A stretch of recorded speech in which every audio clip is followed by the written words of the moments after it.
si Said ini badannya itu gerak-gerak sendiri, kayak dia ini mau gerak tapi nggak bisa. Dan anehnya posisi tangan Said ini seperti ini, jadi kayak terikat sesuatu.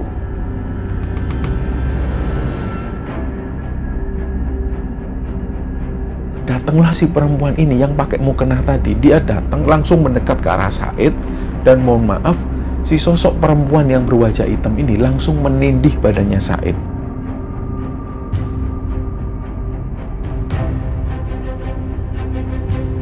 Jadi Intan yang sedang dirasuki sosok ini, dia tiba-tiba menghampiri Said. Tangan Said ini diraih, kemudian dicium oleh Intan.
Bismillahirrahmanirrahim. Assalamualaikum warahmatullahi wabarakatuh. Sobat Gemara Sunyi dimanapun teman-teman berada, pada kesempatan kali ini kami akan membagikan cerita yang dikirim oleh Sobat Gemara yang bernama Intan. Sebelum kita masuk ke ceritanya, untuk teman-teman yang nonton tayangan ini dan belum subscribe, jangan lupa untuk subscribe lebih dulu agar channel Gemara Sunyi ini lebih berkembang lagi dan kami lebih bersemangat lagi dalam membuat konten-konten terbaru di Gemara Sunyi. Dan untuk teman-teman yang telah mendukung kami sejauh ini, kami mengucapkan terima kasih banyak. Semoga amal kebaikan teman-teman dibalas kebaikan berlipat oleh Allah Subhanahu wa Ta'ala.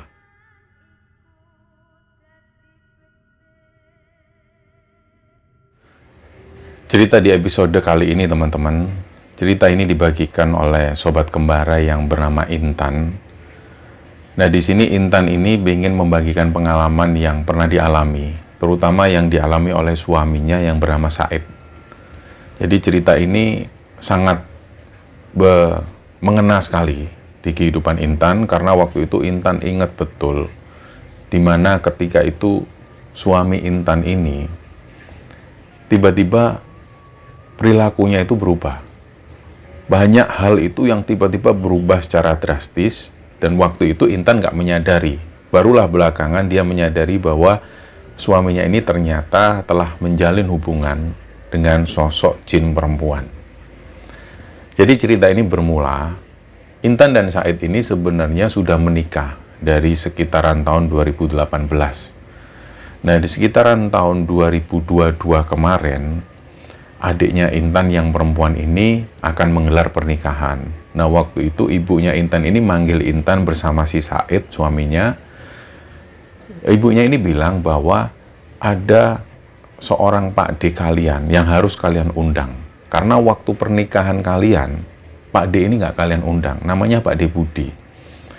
Nah, memang Pak D Budi ini bukanlah Pak D kandung. Bukan saudara kandung dari ibunya Intan. Saudara agak jauh. Kalau ditelisik lagi, jadi ceritanya buyutnya Intan yang bernama Buyut Sumitro itu punya adik. Dan adiknya buyutnya Intan ini beranak pinak, dan di situ ada salah satunya Pak D Budi ini. Jadi mereka sudah lama sekali nggak ketemu, dan ibunya Intan ini merasa sungkan karena waktu pernikahan Intan dan Said, Pak D Budi nggak diundang. Padahal Pak D Budi ini beberapa kali sebelum pernikahan Intan, Pak D Budi sering menghubungi ibunya Intan. Waktu itu benar-benar mereka lupa.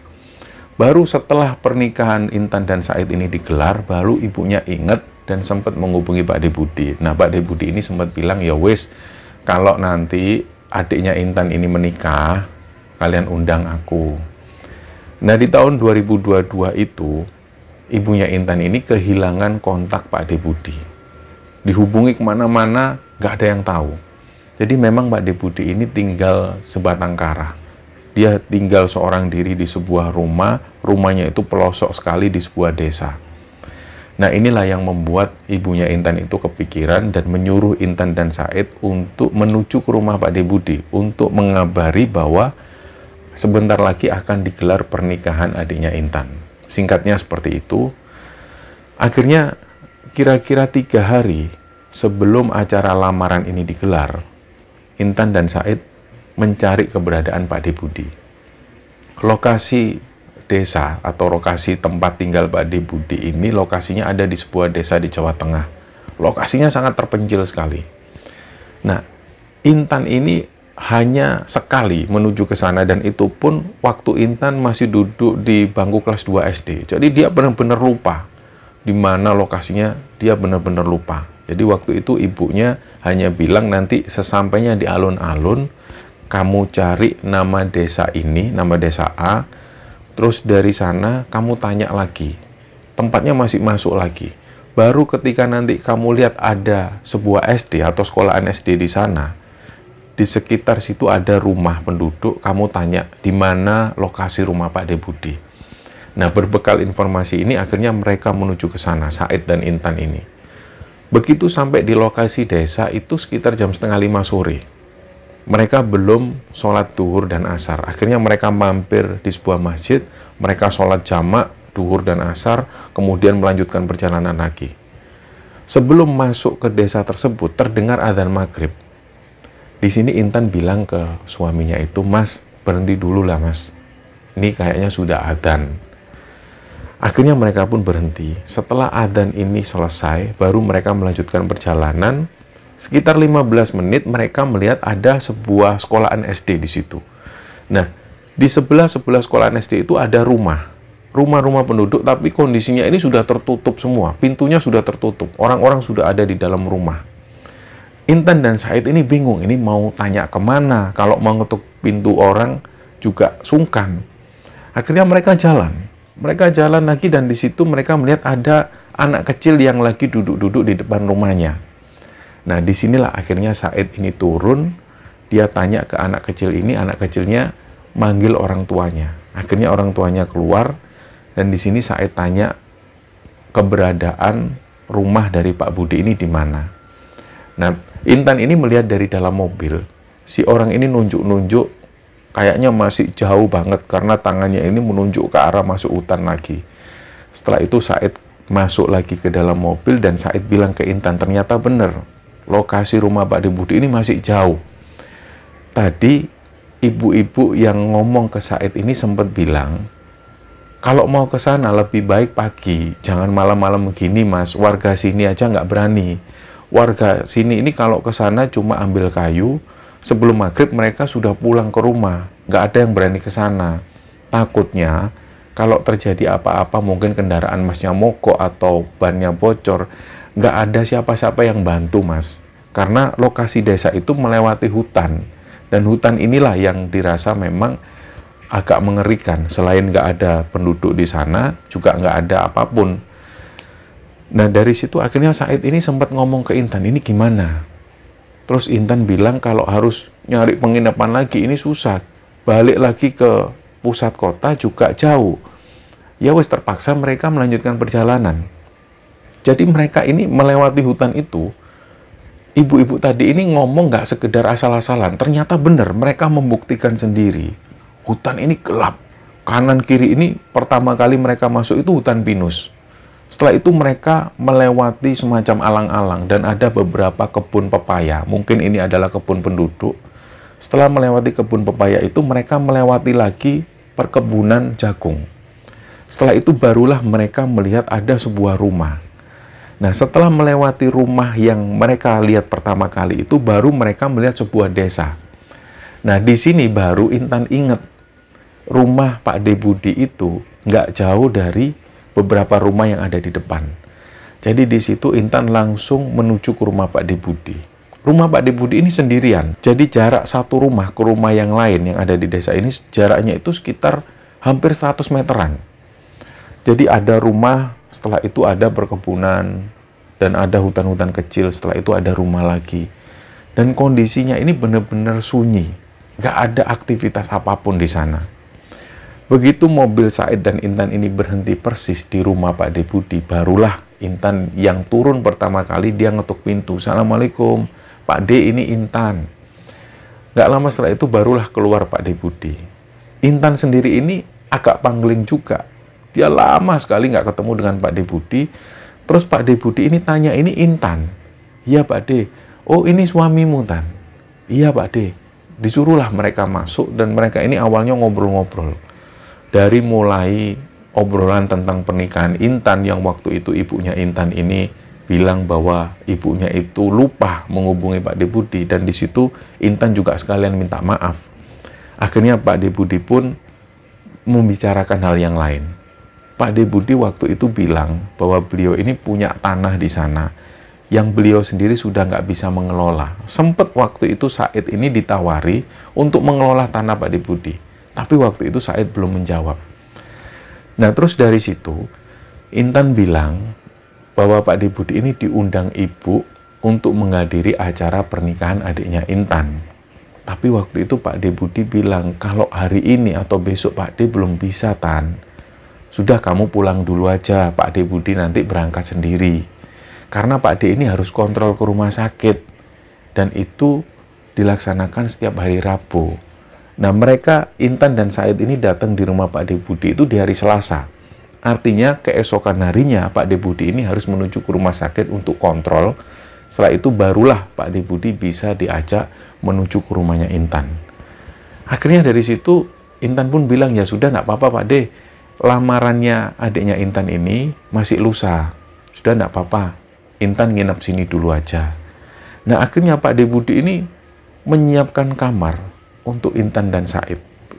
Kamar beliau ini meskipun rumahnya itu sederhana sekali, tapi kamarnya itu bersih sekali. Rumah Pak De Budi ini bersih dan terlihat rapi sekali. Akhirnya dari situ Intan pun masuk kamar beserta juga si Said, dan sekitar jam 8 malam Intan ini dipanggil sama Pak De Budi. Tan, ayo makan sama suamimu. Di situ Intan disiapkan makan malam seadanya dan hanya ada minuman teh hangat. Setelah itu Intan ini disuruh istirahat. Sudah, kamu istirahat dulu. Besok pagi Pak De mau ke rumah sakit. Nah, si Said ini bilang, Pak De, besok kami aja yang antar ke rumah sakit. Pak De nggak usah cari transportasi, biar kami yang antar. Oh ya sudah, matur nuwun kalau gitu. Akhirnya Said dan Intan ini masuk ke dalam kamar. Mereka ini laye-laye awalnya. Di situ mereka buka HP ini nggak ada sinyal sama sekali. Jadi mereka bingung, apa yang harus dilakukan, bingung. Dan mereka pun mulai mencoba tiduran. Nah, pada saat tiduran inilah, tiba-tiba Said itu, menurut Intan, Said ini tidur ayam.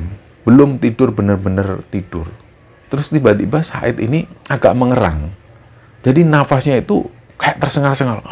Dia kesulitan nafas. Terus dibangunkanlah sama si Intan ini. Karena Intan khawatir juga. Mas bangun mas. Terus Said ini buka mata sambil nafasnya tersengal-sengal. Kamu ini kenapa? Nah, Said di sini ini bilang bahwa waktu itu dia ini mengalami situasi yang aneh. Said ini merasa dia tidur seperti biasa.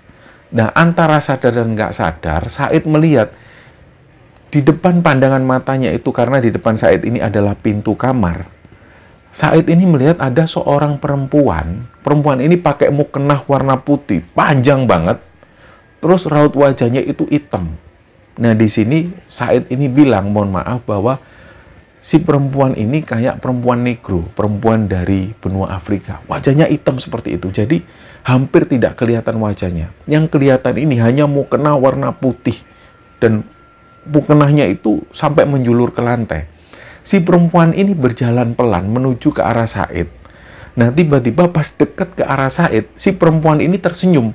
Di situ Said hanya bisa melihat giginya yang berwarna putih. Dan Said ini ketakutan. Akhirnya dibangunkan oleh si Intan. Ceritanya seperti itu.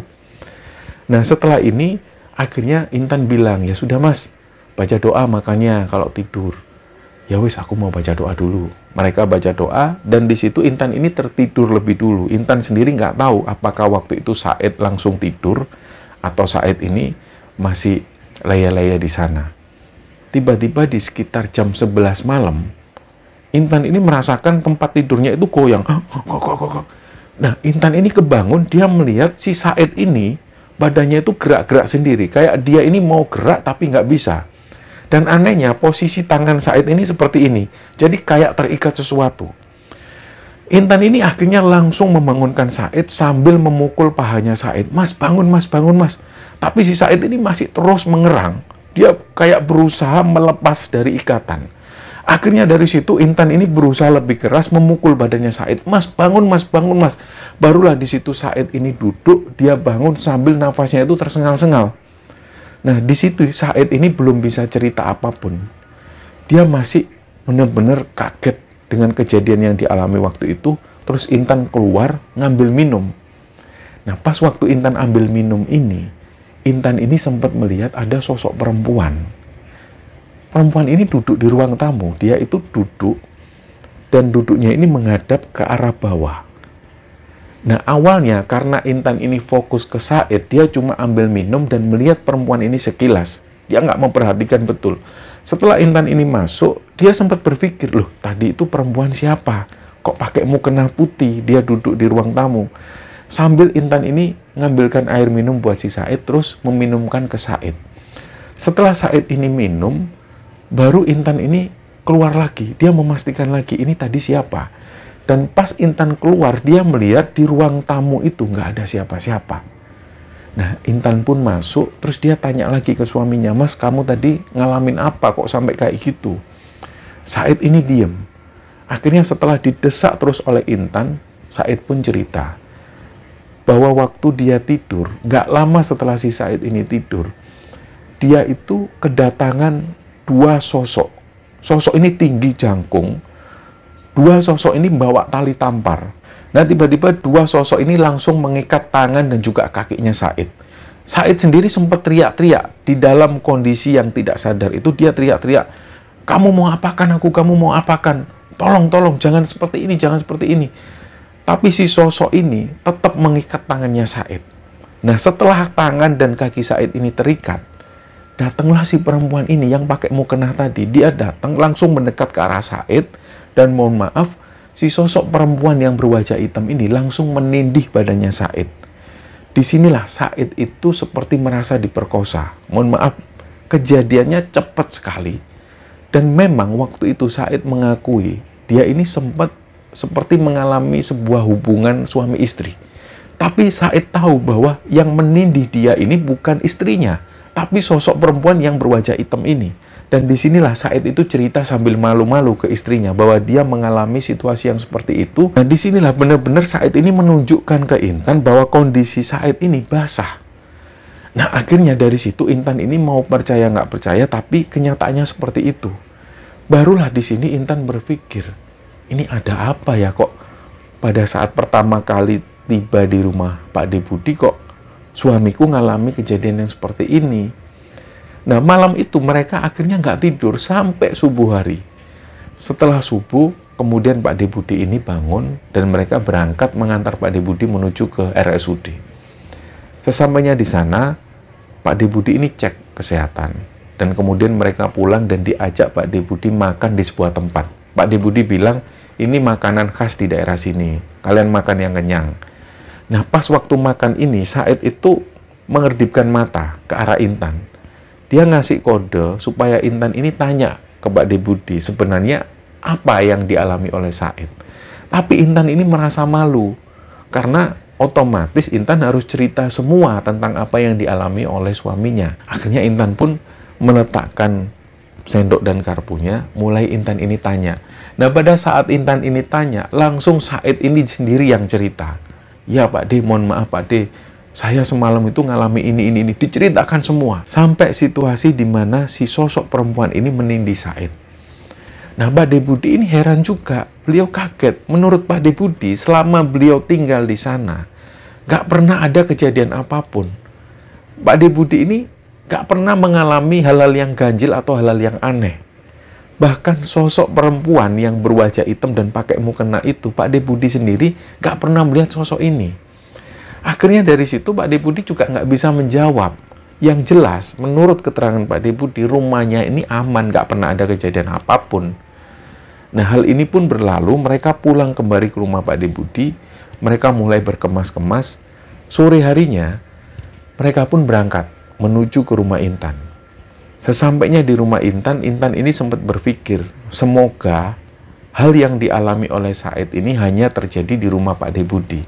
Ketika sampai di rumah, Said nggak mengalami hal ini lagi. Ternyata Said ini terus-terusan mengalami hal yang seperti ini. Bahkan sampai setelah pernikahan adiknya Intan ini digelar, hampir setiap malam Said selalu didatengin oleh sosok perempuan berwajah hitam ini. Dan mereka selalu melakukan hubungan seperti layaknya suami istri. Sampai pada akhirnya Said ini merasa jiwanya itu terganggu. Dia ini hampir nggak pernah berhubungan dengan istrinya, si Intan. Karena dia merasa sudah lemes. Setiap malam dia selalu melayani sosok perempuan berwajah hitam ini. Dari sinilah akhirnya Intan berinisiatif membawa Said menuju ke orang pintar. Sesampainya di sana, seorang paranormal ini ngomong ke Intan dan juga Said. Dia ini bilang, kalian habis melewati sebuah lokasi. Lokasi ini sangat tua sekali dan di sana itu ada sebuah sumur. Di samping sumur itu ada perkampungan gaib. Nah, disinilah sosok perempuan itu tinggal. Jadi pas waktu kalian lewat sana, kebetulan sosok perempuan ini ada di dekat kalian. Dan si sosok perempuan ini suka sama si Said. Sejak itulah dia ngikut sampai hari ini. Nah, solusi kedua menurut paranormal ini bisa dialihkan. Artinya sosok perempuan ini bisa dihadirkan secara gaib ataupun secara nyata melalui mediasi tertentu. Dan nantinya paranormal ini akan ngomong ke sosok perempuan ini supaya menjauhi Said. Akhirnya setelah itu digelarlah sebuah ritual. Intan ini melihat sendiri kejadian waktu itu. Jadi ada dua orang yang menurut paranormal ini adalah santri beliau. Dua orang ini usianya sekitar 16 dan satunya lagi 17 tahun. Mereka semua laki-laki. Nah, dihadirkanlah dua orang ini dan duduk di ruangan tersebut. Nggak lama kemudian, sang paranormal ini membacakan sesuatu. Terus salah satu dari mereka ini mulai melakukan gerakan-gerakan yang aneh. Nggak lama setelah itu dia diem. Dan akhirnya Intan ini melihat di belakang si santri tersebut, tiba-tiba muncul sosok perempuan ini. Jadi kayak dari jongkok, terus dia ini berdiri. Langsung mendekat ke arah Intan, dan kemudian Intan sudah nggak ingat apa-apa lagi. Setelah itu baru Intan ini sadar ketika dia dibangunkan oleh paranormal tersebut. Intan baru sadar, dia tanya, loh, saya tadi dari mana Pak? Kok saya nggak lihat mediasi tadi? Barulah si paranormal tadi ini bilang, sudah selesai Mbak mediasinya. Tadi sosok perempuan ini masuk ke tubuhnya Mbak. Langsunglah Intan ini juga agak heran. Oh, berarti tadi waktu Intan ngelihat ada sosok perempuan ini, dia langsung masuk ke tubuhnya Intan. Nah, akhirnya ceritalah si paranormal ini. Begitupun juga dengan si Said. Said melihat betul ketika istrinya ini dirasuki oleh sosok jin perempuan ini. Pada saat itu, tiba-tiba Intan ini berubah. Dia melakukan gerakan yang aneh, terus suara Intan itu agak berubah. Nah, dari sinilah paranormal ini tanya ke Intan yang sedang dirasuki itu. Terus sosok yang merasuki Intan ini ngomong, Pak, aku ini suka sama laki-laki ini. Langsung si paranormal ini ngomong dengan tegas, kamu jangan macem-macem. Mas Said ini sudah punya istri. Kalau seperti ini, kamu nanti dilaknat sama Allah. Agamamu apa? Si paranormal ini tanya. Terus si perempuan ini hanya menggelengkan kepala. Dia nggak menjawab ketika ditanya apa agamanya. Akhirnya sang paranormal ini ngomong, sudah ya, mulai sekarang kamu nggak boleh mendekati Mas Said. Mas Said ini sudah punya istri. Haram hukumnya. Kamu nggak boleh kesini lagi. Setelah ini, kamu akan aku pulangkan. Kalau kamu tetap nggak mau, aku bisa kasar ke kamu. Si paranormal ini ngomong seperti itu. Dan ternyata sosok jin ini nggak melakukan perlawanan apapun. Dia itu kayak merasa bersalah, dia diem, akhirnya nggak lama kemudian dia ini nangis sesungguhan dan akhirnya minta maaf. Jadi Intan yang sedang dirasuki sosok ini, dia tiba-tiba menghampiri Said. Tangan Said ini diraih, kemudian dicium oleh Intan. Akhirnya setelah itu dia bilang kalau dia nggak akan mengganggu Said dan keluarganya lagi. Setelah inilah akhirnya Intan itu lemas. Nah dari situ sang paranormal ini bilang, sudah, kalian boleh pulang. Kalau nanti mungkin terjadi sesuatu dengan kalian, kalian datang lagi atau bisa hubungi saya. Insya Allah setelah ini nggak akan ada lagi gangguan-gangguan semacam ini. Nah setelah itu mereka pulang, kembali beraktivitas seperti biasa. Hal ini tidak pernah dialami lagi oleh Said. Dan beberapa bulan setelah itu, Said ini mimpi dia bertemu lagi dengan sosok perempuan ini. Dia masih pakai baju mukena panjang warna putih dan wajahnya itu hitam. Sosok perempuan ini tiba-tiba tersenyum dan hanya kelihatan giginya mendekat ke arah Said. Dan Said ini tahu kemana arah dari sosok perempuan ini. Jadi Said sudah mengira bahwa perempuan ini mau menindih Said lagi. Tapi Said bilang, jangan ganggu aku ini sudah punya istri. Kalau kamu tetap ganggu aku, yang marah bukan aku tapi Allah. Kamu ganggu rumah tanggaku. Akhirnya sosok perempuan ini langsung mundur pelan dan kemudian menghilang. Nah mulai sejak saat itu, sosok perempuan ini sudah nggak pernah lagi datang di kehidupan Said dan Intan. Nah, pada akhirnya cerita inilah teman-teman yang dibagikan oleh Intan kepada Kembara Sunyi, dan semoga kisah ini bisa kita ambil hikmah dan bisa kita ambil pelajaran di dalamnya. Mohon maaf kalau ada salah-salah kata. Wassalamualaikum warahmatullahi wabarakatuh.